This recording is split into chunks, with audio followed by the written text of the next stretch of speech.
cuánto ha pesado la economía, cuánto la macro, cuánto el bolsillo de los argentinos, cuánto han pesado esas ayudas que prometía Trump sí y solo si ganaba el partido de Milei. Lo vamos a analizar con el periodista argentino Hernán Dobry. Hernán, buenas tardes, gracias por venir. Gracias por la invitación. Antes de nada, lo subrayaba nuestra compañera desde Buenos Aires, la abstención ha sido brutal, porque aunque ha votado el 70% de los argentinos, que aquí nos parece muchísimo, es el mínimo desde 1983. Y si no me equivoco, no votar en Argentina tiene algún tipo de penalización. Sí, tiene una penalización que nunca se cobra, entonces, y es muy baja, entonces no hay una problemática si no vas a votar. Fue el mínimo, cerca del 66% del voto. Recordemos que en Argentina el voto es un derecho y una obligación. Entonces, en general el 75% es lo que suelen votar, pero hay que tener en cuenta también que es una legislativa y que el interés es menor que en una presidencial. Luego, ¿no hay que tomar nota especial de ese mensaje de la abstención? Es parte del cansancio. O sea, el argentino vino demostrando un cansancio, un hartazgo ya desde la elección de Milei. O sea, fue un símbolo del hartazgo al modelo tradicional político del país. Y esto también es un símbolo. O sea, pero lo importante es que dentro de todo eso se dio una victoria impensada. O sea, más allá de lo que fuere, o sea, de la cantidad de gente, tienden a decir que se hubiera potenciado más en número de votos, pero la estadística hubiera sido bastante similar. Venía de la derrota de las elecciones de Buenos Aires, que bueno, también muchos analistas dijeron es algo puntual, no hay que extrapolar a todo el país.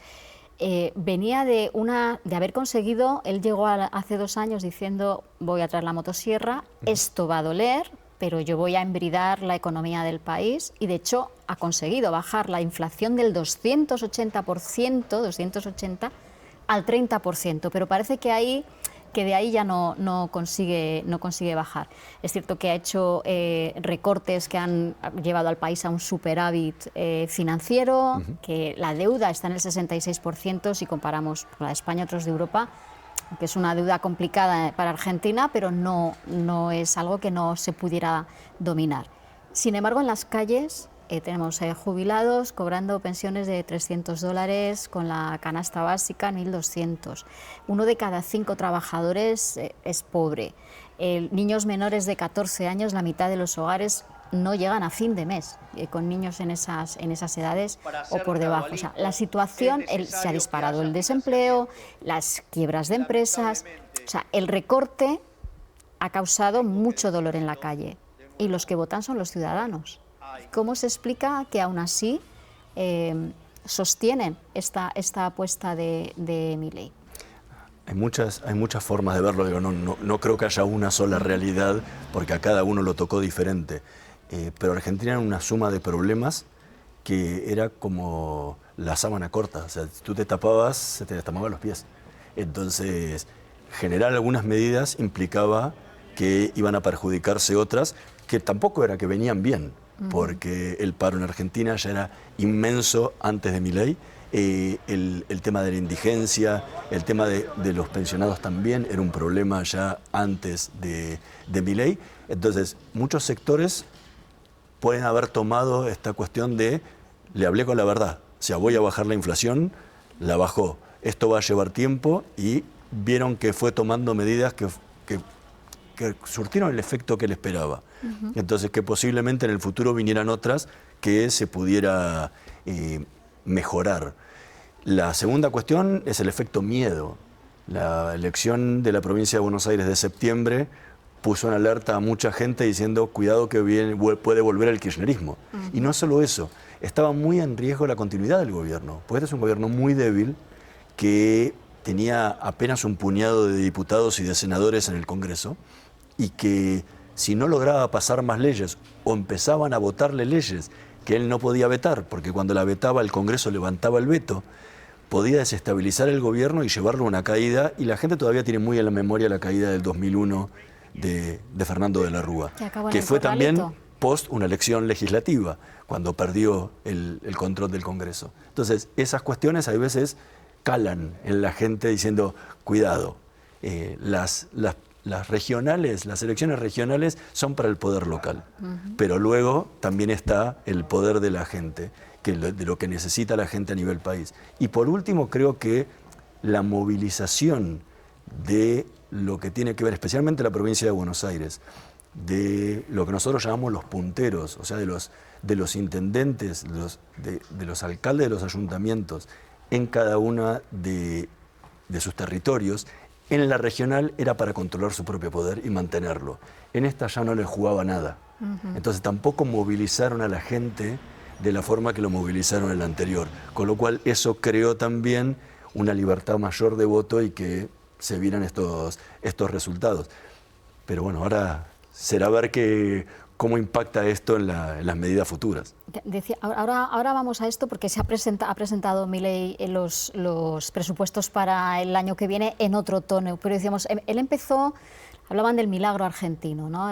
Milei lo está consiguiendo, periódicos económicos destacaban, bueno, es que lo está haciendo con mucho dolor, pero está consiguiendo. Pero en los últimos meses como que estaba pinchando en hueso, no conseguía el peso devaluado y entonces recurre a Trump. ¿Qué consecuencias tiene ese echarse en brazos de Trump económicas, digo? Porque por afinidad está claro que son más o menos los dos el mismo tipo de personaje, pero ¿qué consecuencias económicas tienen el echarte de esa manera en brazos de Estados Unidos? Aunque tampoco estamos hablando de unas cantidades desorbitadas para la economía estadounidense y la argentina. El salvataje de Trump no es un salvataje a la economía, sino es un salvataje a la moneda. Y en Argentina la moneda es un termómetro de la sociedad. Cuando la sociedad se siente en riesgo, se refugia siempre en el dólar. El euro en Argentina casi no existe. La moneda de refugio es el dólar. Y después de septiembre, cuando empezó a haber una inestabilidad, una posibilidad de que pudiera caer el gobierno, de que pudieran dar marcha atrás con los cambios, de que le pusieran palos en la rueda para que no pudiera avanzar con otras políticas o incluso ir con políticas que fueran en contra del superávit y todo eso, la gente empezó a tener miedo.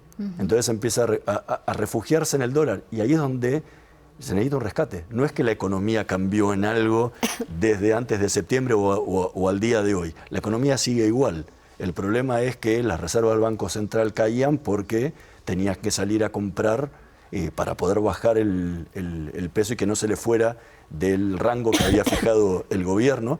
Entonces, este salvataje de Trump lo que le daba es un apuntalamiento muy grande, porque era, si algo pasa aquí, nosotros vamos a ayudarlo, y no es que Argentina está sola tratando de resolver el problema como ocurrió en otras oportunidades. Aquí Trump, aparte, jugó políticamente en la interna argentina diciendo, ok, este salvataje va a estar solo si el gobierno continúa, si el gobierno gana, entonces apóyenlo porque de esa forma Argentina va a salir adelante. Pero creo que tiene que ver con una cuestión de coyuntura política y no una cuestión de la economía en sí.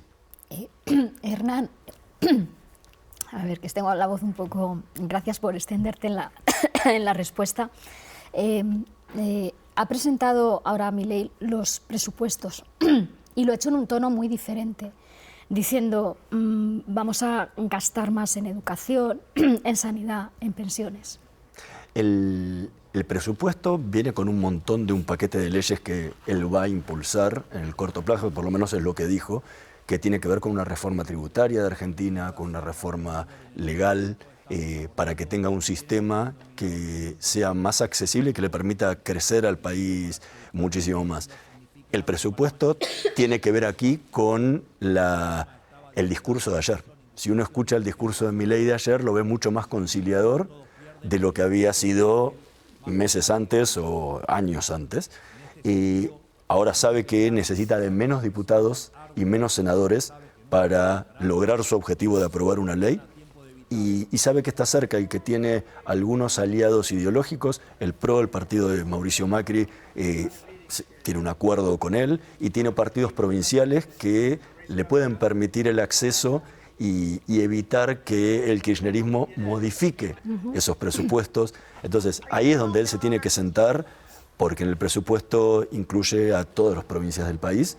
Entonces, ahí tiene la posibilidad de de encontrar esos votos que él necesita para lograr el objetivo de Máxima. Va a tener que ceder, como en toda negociación normalmente tiene que ceder, no va a ceder en lo central, en lo más importante que él, pero hay provincias que necesitan algunas cosas y que lo van a cambiar por votos, como se hicieron los presupuestos de la mayoría de los gobiernos que no tenían mayoría propia, que tenías que negociar con la oposición y sentarte a poder sacarlo. Y creo que eso va a ser un espaldarazo muy fuerte si él logra aprobar. Obviamente van a ser después del 10 de diciembre cuando cambie la composición del Congreso. Ahí, a partir de ahí va a poder dar un paso adelante y eso va a impactar en muchas cuestiones, en especial en las inversiones extranjeras que son las que necesita Argentina para poder desarrollar los sectores productivos más importantes que tiene hoy en día como potencial, como es el petróleo, el gas, la minería, que están a la espera de ver si Argentina logra poner las normas sobre la mesa, cumplirlas y así poder apostar por el país en lugar de irse a otros destinos.